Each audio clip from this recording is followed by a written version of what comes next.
Hello, welcome back to the Maya Toolbelt. We're continuing our environment project. Right now we're working on the smaller chandelier of the scene. We've already got this bit here that's going to circle around the chandelier. Looks like, according to my reference, there are 6 arms. And so was next, if you look at the reference, I'll put it here, you'll see that it's got a lot of like little crystals on it. So the way we're going to do that is I'm going to make like a shell that these crystals are all going to kind of attach to, and then so I'll make the little crystals separately, and I'll make like this shell shape, and then we'll attach the crystals to the shape to get the overall pattern of crystals in like the semi sphere that we have here, for example, and also the ones that are kind of draping down from where it connects to the ceiling and stuff like that. So first, let's go ahead and I'm going to create a NURBS sphere. So a NURBS sphere like this, and I'm going to get the scale about where I want it. And so I'm trying to make that bowl shape that the crystals are going to attach to. And again, I'm looking at my reference and kind of gauging, let me hide my grid, kind of gauging how big this bowl should be in relation to the arm here. And this looks about right. And the arm can be a little closer. So it'll be something like this. And so for the sphere now, I'm going to go into the inputs here. I'm going to increase the sections up. And what I want to have happen is each of these lines is going to represent a string of crystals on the on this chandelier. So I want as many lines going vertically on the sphere as I want lines of crystals on the chandelier. And then spans going this way, I just increase this up to 8 or so, just to have some nice structure through here. So my sections are about 40. My spans, let's say, let's keep that 8 or so. Alright, so now that I have this, I'm going to right click and choose isoparms from my components. And I'm going to select this middle isoparm here, go to surfaces, detach. So that cuts the object in half, so I can get rid of the top portion because we'll only be using this bottom one. And then I'll also select this bottom row and detach this as well. So then we have something like this. Okay. So now that we have this, let's make our crystal shape. And my picture doesn't get super close, but it's kind of a little ruby shape or diamond shape. So I'm going to bring the grid back for a second, and I'm just going to create a cube, scale that up. And yeah, we're not going to really scrutinize each of these little crystals in at all. It's mainly going to be for the sake of having a bunch of them. I think them all looking, you can see them all together is going to be more impressive than individually. So we're not really worried about them individually so much. It's like the group effect. So I'm going to bevel this, give it a segment, and then I'm going to grab both of these top and bottom faces and bevel them as well. Give it a segment. So we just have something like this. And let's see, I might be able to scale this a little bit just to kind of give it a bit of an oval shape. And then I will go to mesh display and soften edge, and then I can delete the history, and this is our little diamond thing, or crystal, I guess. And also you'll notice that how our line on the sphere, they kind of converge, they get closer together toward the bottom, and the crystals on the chandelier actually get smaller down the line. So what I want to try to do is create one string of crystals, and then I want to duplicate it around the origin to get the rest of them. But as I make one string, I'll scale them down as they get closer to the bottom here. And then whenever we duplicate them all around, hopefully it'll all fit together nicely. So there is a really cool ability of Maya. So let me go ahead and just duplicate this crystal, and I'm just going to kind of guess. I'm not really certain how many I'm going to need, but I'm going to just make a bunch. So now that I have all my little crystals here, I'm going to select the sphere, right click and choose isoparm, and then I'll go to curves, duplicate surface curves. So I'm going to duplicate that curve. So you see here I have a new curve now based on the shape of this sphere. And I can hide the sphere for now. So now this is what I mainly wanted right here, was this curve.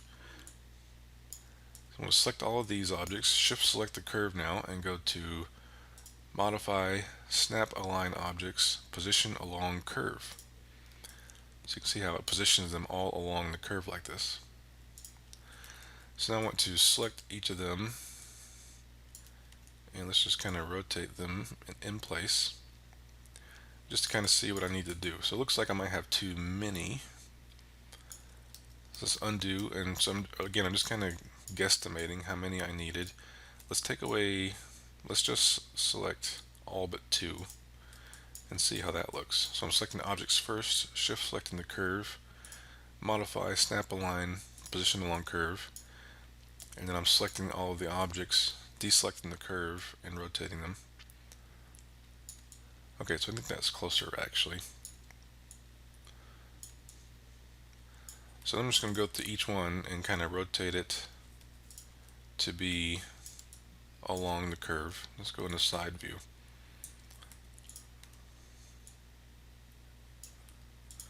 It doesn't have to be perfect. I think once we see them all together, it'll be a lot more impressive. So individually, they're not really doing much, but when you see them all together, I think it's going to be pretty neat.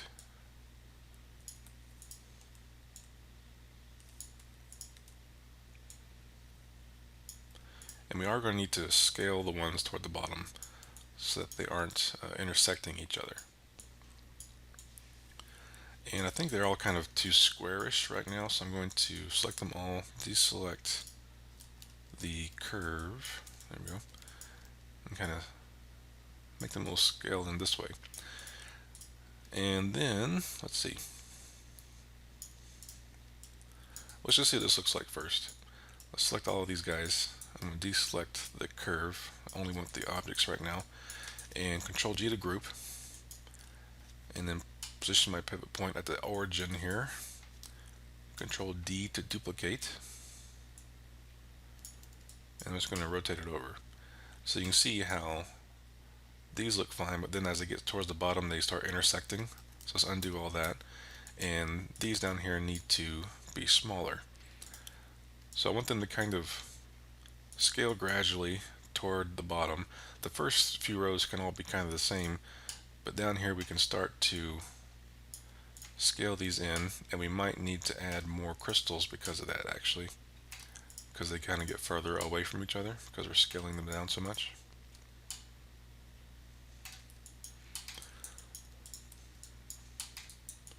So if I hold down the C key, and again I have the middle handle of my move tool highlighted yellow, not one of the arrows, but that middle handle. Holding C, middle mouse clicking and dragging, I can drag this along the curve like this. So I'm going to do that for all of them and kind of position them. We may need to fix their rotations since they're changing where they are.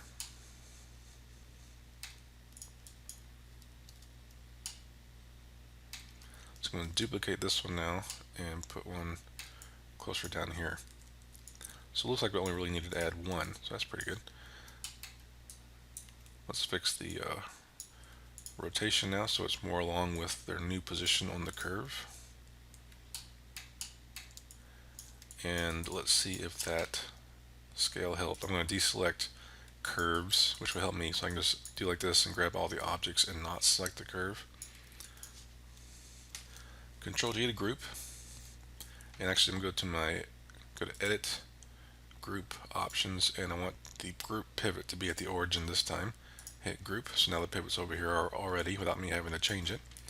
Control D to duplicate, and now I'll duplicate these and move these over. So now we can get this kind of pattern. Let's duplicate this a bunch and see what it looks like. I'm pressing Shift D.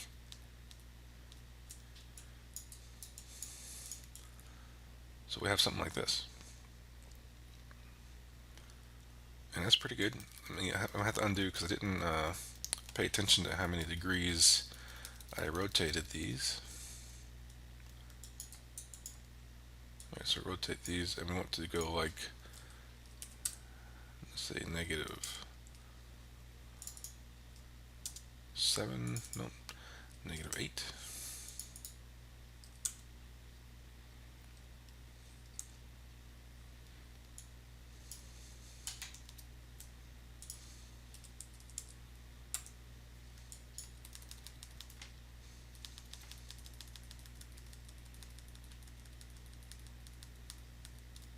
There we go.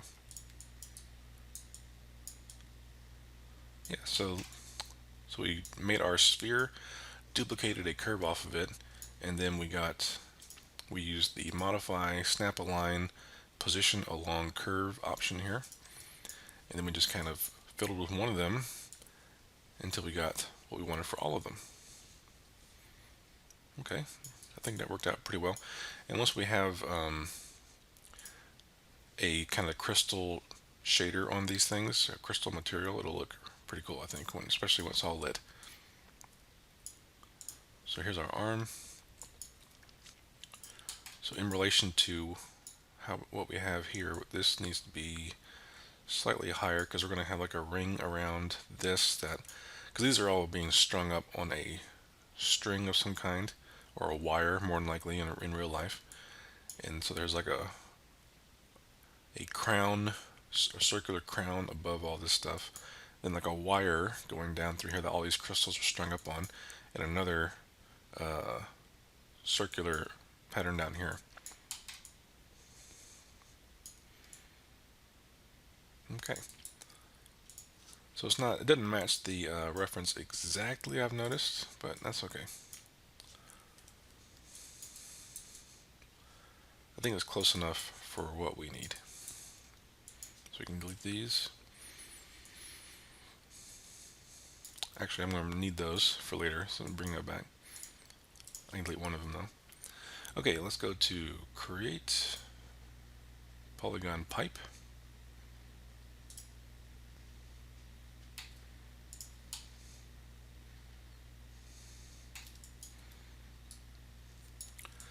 So this will be our crown shape, or ring, or however you want to call it, the frame that the wires are attached to, that all these crystals are strung up along.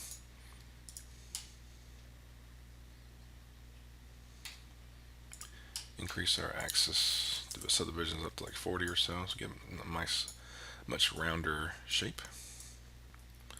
So in real life, the crystals are a lot closer together. This is not quite the same exact, but I'm actually trying to get this done relatively quickly, since I have a class tomorrow as of this recording, that I wanted to try and show this to my students. And so I'm not stressing the details too much right this second. Let's actually double this to 80, because what I want to do is, for the sake of time, I'm going to do the same trick where I cut it in half, and we're going to work on like a quarter of it at a time, and then duplicate it over for the rest.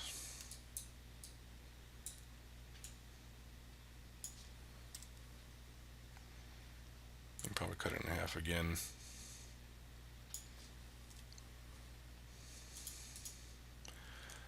And now I'm going to rotate it so that it is in line with the grid. Go to modify, freeze transformations. Okay, so this is kind of like a crown shape. So it's going to have, I'm going to grab like every other face like this, and edit mesh extrude. Kind of pull these up like this. It's almost like the top of a castle wall kind of thing.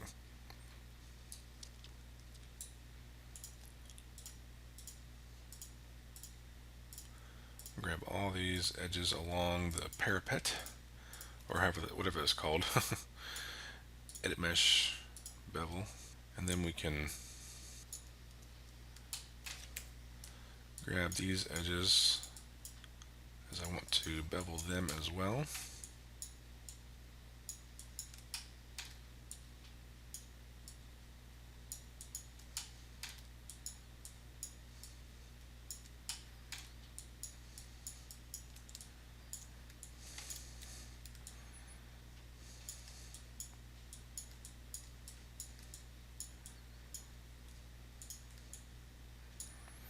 So edit mesh bevel. So we just need to fix this a little bit.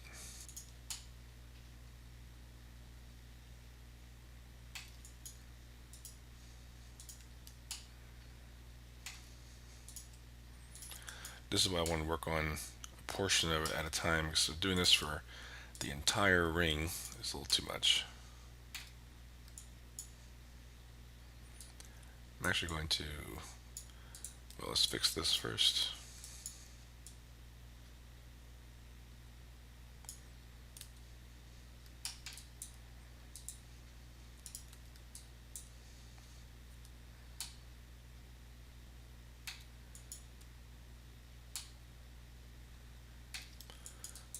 So because this is on the end like this, I'm going to delete it like that.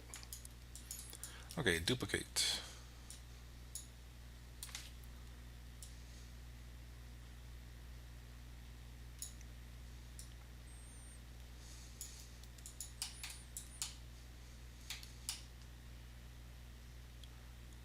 Kind of get this to match like that, and then we can grab that section there and delete it.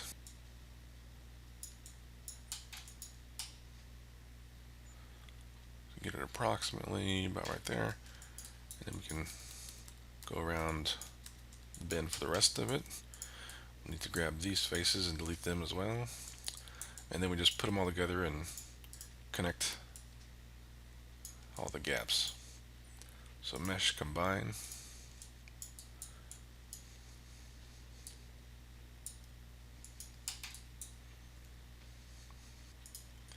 So I'm just gonna snap these together.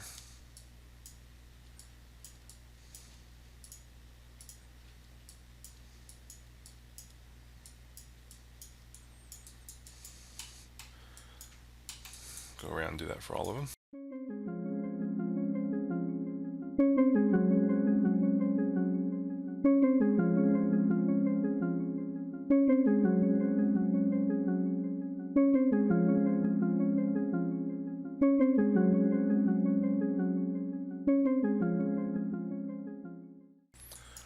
So something like that. Then we can delete the history, and we can bevel this underside. Edit mesh bevel.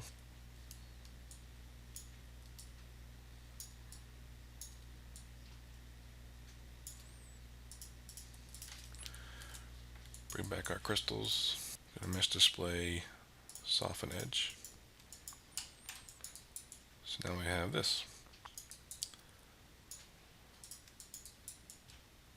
So yeah, this part here we can duplicate, Control G to group it, and we can just kind of see what it looks like. So for 6 arms, we need these to go 60 degrees. So let's see, let's go over here to 60. There we go. So yeah, this is kind of where we're at so far.